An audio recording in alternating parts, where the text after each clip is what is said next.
Good afternoon, everybody. As always, my name is JC, and welcome to my channel, Every Man's Thoughts.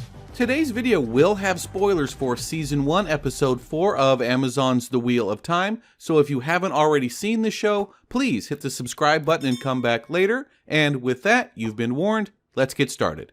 As you may recall from Episode 3, Moiraine is on death's doorstep, so Lan seeks out other Aes Sedai who can cure her wounds. It's at this point that the end scene big reveal is made, and we see the striking gaze of a man who the Red Aes Sedai have put in a cage. As Episode 4 opens, we see that same man, named Logain, using his followers and his powers to conquer the kingdom of Ghealdan and capture its king. During this conquest, Logain channels the male side of the One Power, and we clearly see evil or maybe corrupted voices whispering in his head. However, he doesn't act like a crazy person or even a tyrant. In fact, he tells the king he's not here to rule the world but to unite it, and shows compassion, eventually earning that king as a dedicated follower. So he's clearly not what you would call evil right now, but he also does have corruptive forces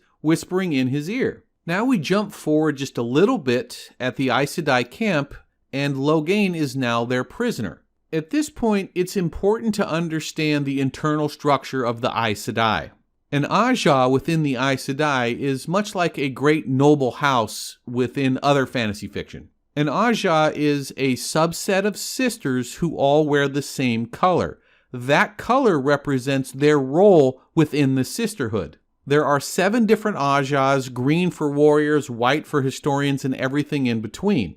Because they have different objectives, they often have different opinions, strong opinions, even though they are ostensibly playing for the same team. This is a good case in point. These 3 particular Red Ajah in camp are very aggressive. They want to unilaterally and forcibly strip Logain of his powers. Problem is, that's a violation of their own laws. The Green Ajahs disagree. They want to follow those laws, return Logain to the White Tower where he's subject to trial and the judgment of their leader, the Amelin Seat. As usual, Moiraine plays it close to the vest and doesn't voice an opinion to support either side.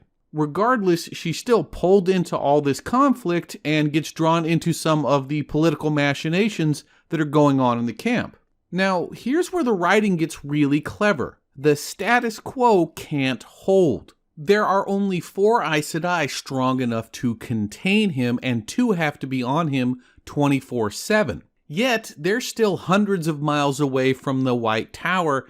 Every day they're weakening, whereas Logain is just sitting there not exerting himself, waiting for his opportunity. On the other hand, let's remember Liandrin of the Red Ajah from one of the opening scenes of the series.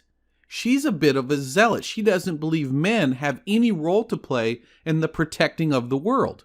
Moiraine doesn't believe this, though. She said the Dragon Reborn could be either male or female. And during a conversation with the Green Ajah Alana sums it up perfectly. What if Logain is the Dragon Reborn, we take away his powers, then he's not there to fight beside us during the final fight. This is at the heart of what is driving Moiraine's every move.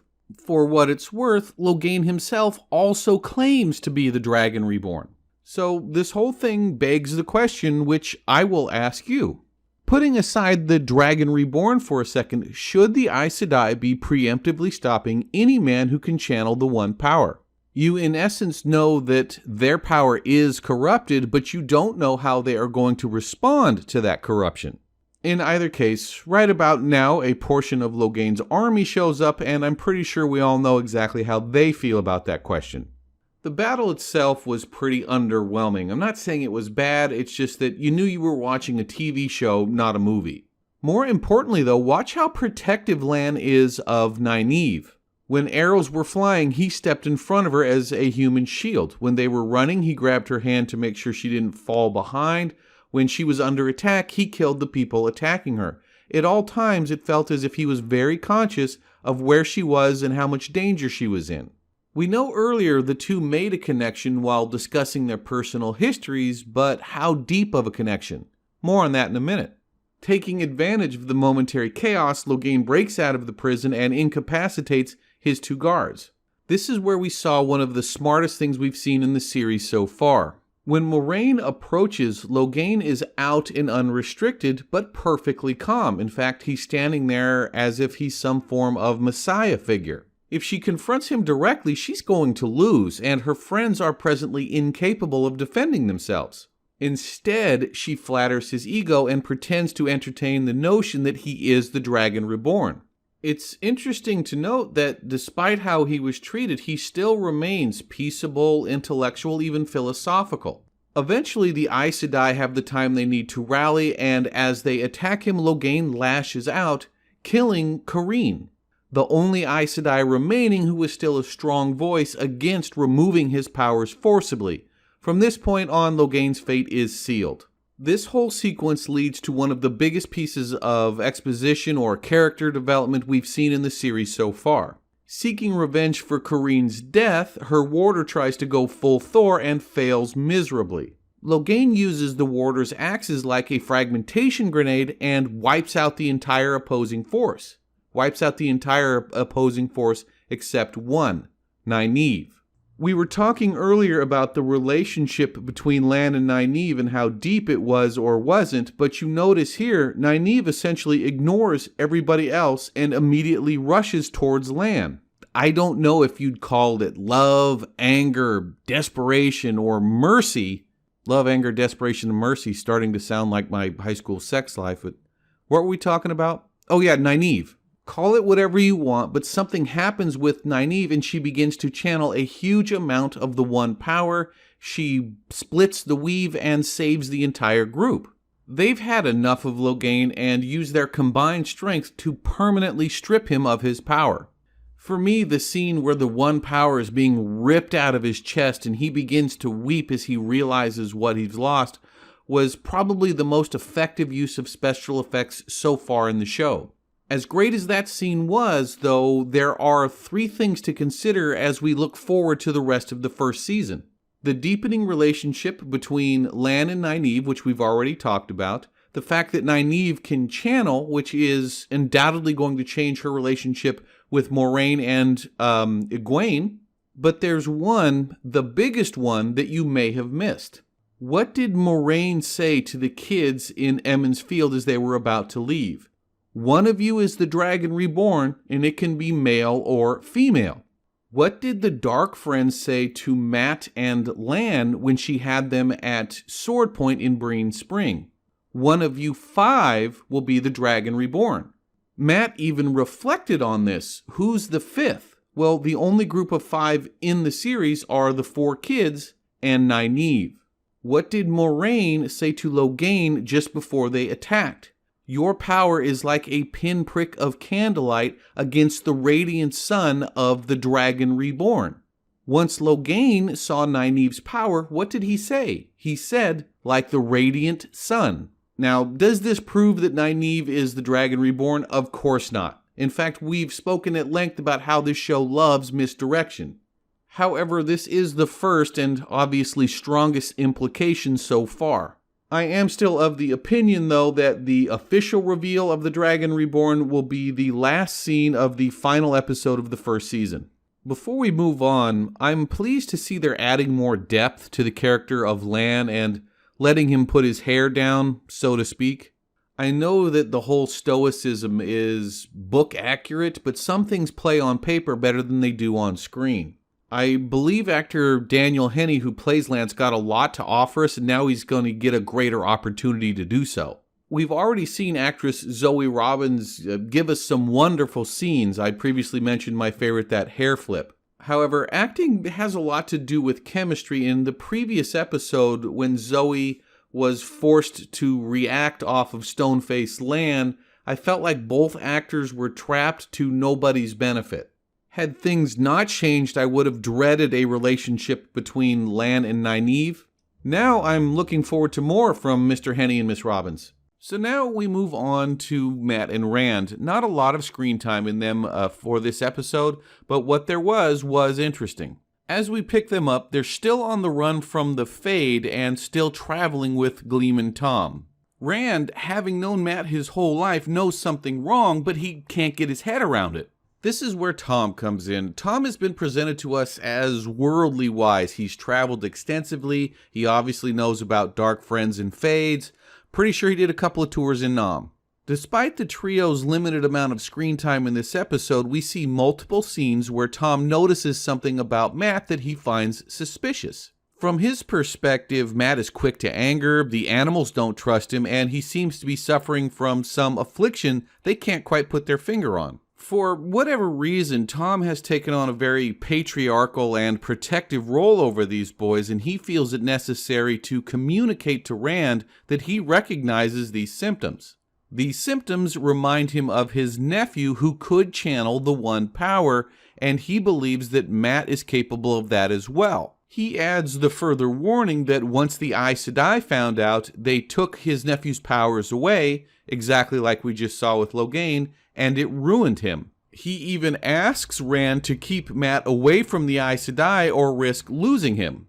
The problem, of course, is that as far as they know, the Aes Sedai is their only real protection from the Fade, and that's also where they expect to find their friends. So with all this on their minds, they decide to go to bed and, no. Absolutely not. This is a clear violation of the fundamental principles of the Bro Code. Now, for some of you ladies out there, you're probably thinking, what's the big deal? I talk to my husband when he's trying to sleep all the time. First off, think about that for a second.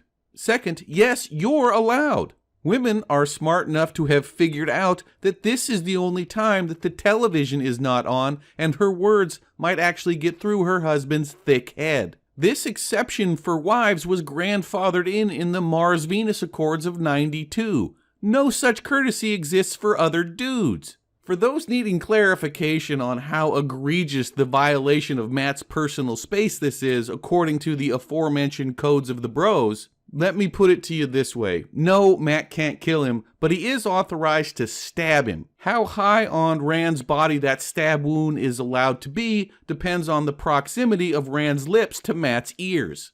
I mean, this is at least a chest wound violation right here. Fortunately for everybody, Mat just takes the more peaceable route and pretends like he's asleep, whilst silently praying that Rand's hands, and more specifically his fingers, mind their own business. Next thing we know, Rand is having a nightmare, a well-deserved one if you ask me, but he sees three things while he's in the dream world. He sees Perrin hammering what appears to be a tinker, Mat leading him someplace with blood on his hands, and Egwene being captured by the Burning Man.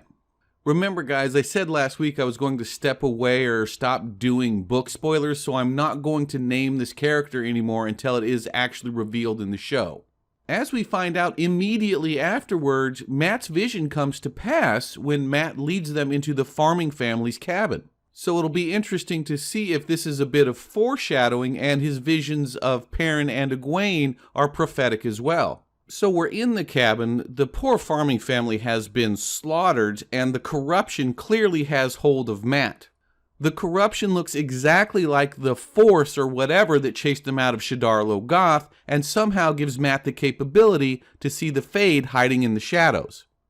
The Fade steps forward, everything hits the fan, and Thom willingly sacrifices himself to afford Mat and Rand time to escape. If this is the end of Thom, and you always have to be suspicious of any death that happens off-screen, but if this is the end of Thom, I'll be sad to see the character go, but the actor Alexander William can take pride in the fact that he left us wanting more. With that, let's transition into Perrin and Egwene. Despite Rand's dream, of all of the main group, Perrin and Egwene are clearly in the best place.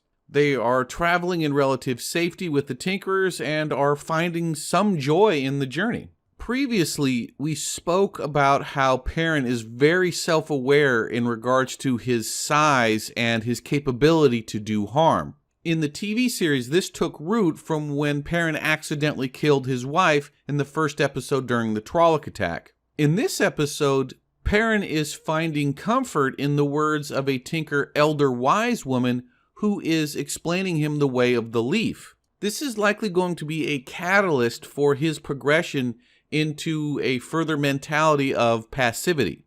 As the episodes continue, the words of the elder woman appear to maybe provide him with a path forward to attain some clarity and come to terms with accidentally killing his wife and moving on with his life. By the way, the elder wise woman is played by Maria Doyle Kennedy, who also did an excellent job on The Tudors as Catherine of Aragorn, and that was a series I also enjoyed and would recommend. Where Perrin is unfortunately stuck just trying to survive, Egwene is starting to actually live, singing, dancing, finding joy in the little things.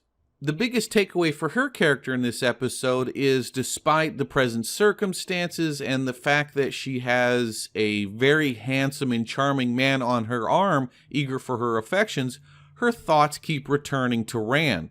I was happy to see that they didn't minimize her story to this point and have her affections swing towards the new suitor. As she reflects upon her relationship with Rand, it adds gravity to that relationship.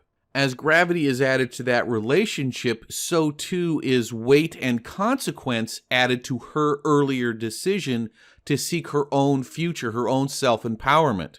If she had immediately fell for the charms of this other man, it would have implied that her previous relationship was not that important, and therefore her decision not particularly consequential. Well, guys, that's it for me this week. I'm sure there's a ton of things I forgot to mention. Please feel free to remind me in the comments, and other than that, I will see you next time.